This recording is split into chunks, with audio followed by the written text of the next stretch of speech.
private realm is just as important, and one thing we won't be talking about tonight is how we can deal with all the technology in the house. I recently had a discussion with Michael Mobbs, who you've probably heard of, with the Sustainable House in New South Wales. And I said to him that the challenge isn't in the home. And he said, no, you're exactly right, it isn't. It's outside the home.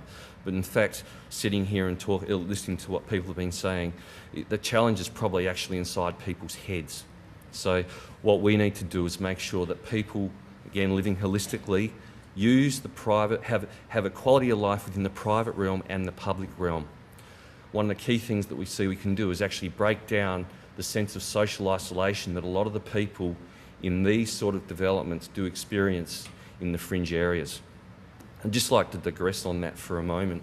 One thing that probably isn't necessarily apparent to a lot of people is that the people living out in these areas are not what you'd define as the creative class.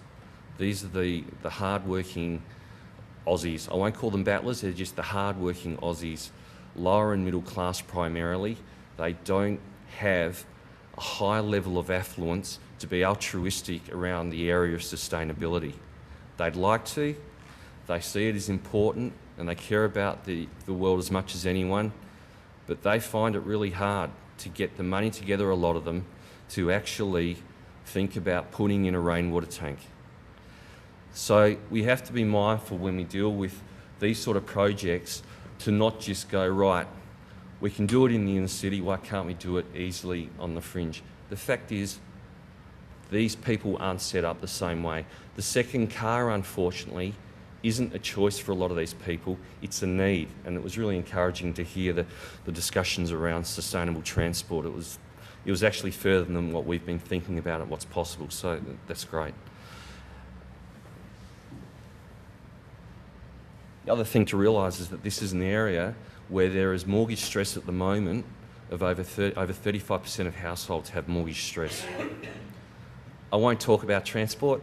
I think everyone's pretty much across that. But I will talk about food and transport. And the concept of food miles is another thing that we are really looking at, and how we can encourage localised food production. And in fact, Daniel, you can help me out here. What's the description for edible landscapes? Edible landscapes. So that potentially when you go for a walk around Officer, you can, through the seasons, know where you can actually pick an apple to eat on your walk, things like that.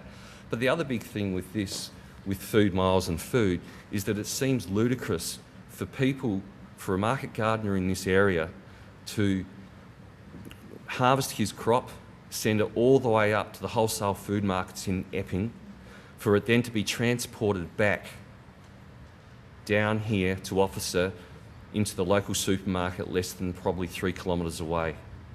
And from some of the work that's been done on the ecological footprint of people, food transportation is a very large element of that. If we can make a big change in just that one area, we'll be really ahead of the game. Energy, water, waste, they're all the standards. Again, I won't go into detail, but from our point of view, what we're looking to do is explore where it's sensible to invest in renewable energy, where it's sensible to look at closing the water loop, and what can we do about reducing the amount of waste. One of the issues that we are exploring at the moment, and I think it's the jury's still out on it, is whether provision of energy at scale or in a distributed approach, i.e. at the house level, is kinder on the environment. We still don't know which one it is, and it really depends, I think, on what your background is, whether you consider one to be far kinder on the environment or the other.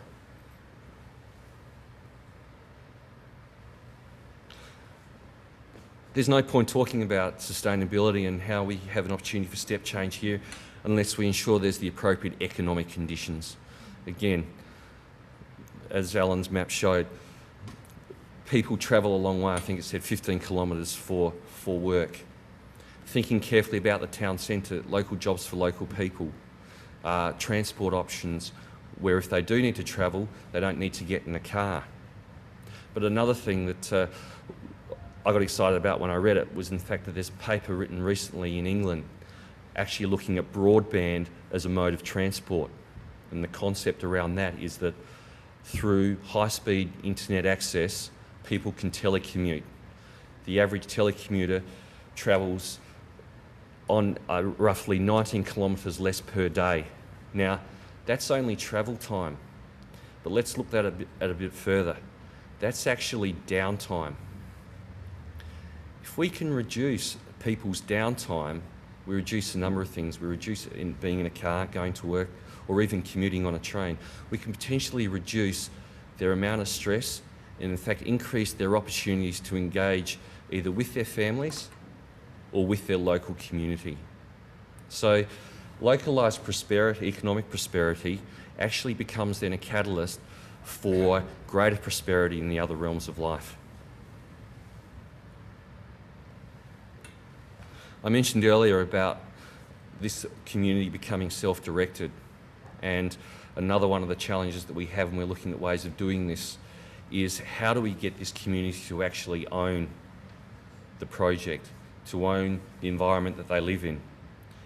And the one key thing we need to do is break down the sense of social isolation that people experience in these corridor suburbs, primarily through a lack of choice around opportunities to connect with people.